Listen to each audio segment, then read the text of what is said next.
پرتگیز اور ساحل مکران۔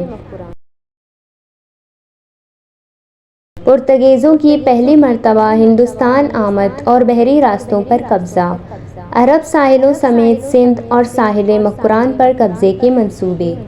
15ویں صدی تک سلطنت روما شان و شوکت میں اپنی مثال آپ تھی۔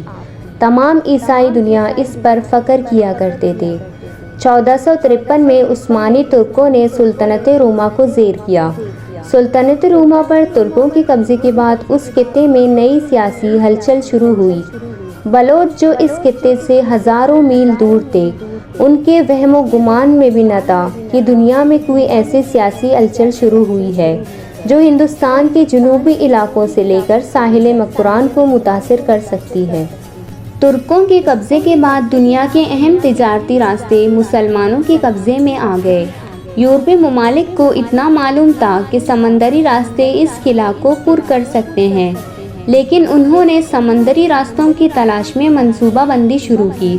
ترکوں کے قبضے کے 39 سال بعد سب سے پہلے کولمبس بحری جہاز لے کر سمندری راستے ہندوستان کی تلاش میں نکلا، لیکن وہ ہندوستان کا راستہ تلاش کرنے میں ناکام رہا۔ کولمبس راستہ بھٹک کر امریکہ پہنچا۔ مرتے دم تک کولمبس اس خوش فہمی میں مبتلا تھا کہ اس نے ہندوستان تک پہنچنے کا راستہ تلاش کر لیا ہے، لیکن پرتگال کو معلوم تھا کہ کولمبس ہندوستانی راستوں کی تلاش میں ناکام رہا ہے۔ اس لیے پرتگال نے نئے منصوبے کے تحت معروف پرتگیزی امیر البحر واسکو ڈی گاما کے سربراہی میں ایک بحری بیڑا تیار کر کے ہندوستان کے راستوں کا کھوج لگانے کی تیاری کی۔ واسکو ڈی گاما 12 مئی 1498 کو بھرپور تیاریوں کے ساتھ پرتگیزی بحری جہاز لے کر ہندوستانی راستوں کی تلاش میں روانہ ہوا۔ واسکو ڈی گاما افریقہ کے مشرقی ساحلوں تک پہنچنے کے بعد الجھن کا شکار تھے کہ ہندوستان کیسے پہنچا جائے۔ یہیں پر انہیں ایک گجراتی شخص ملا جس نے ان کے ساتھ ہر ممکن تعاون کی یقین دہانی کی۔ اسی گجراتی شخص کی مدد سے ہندوستان کی کالی کٹ بندر تک پہنچنے میں کامیاب ہوئے۔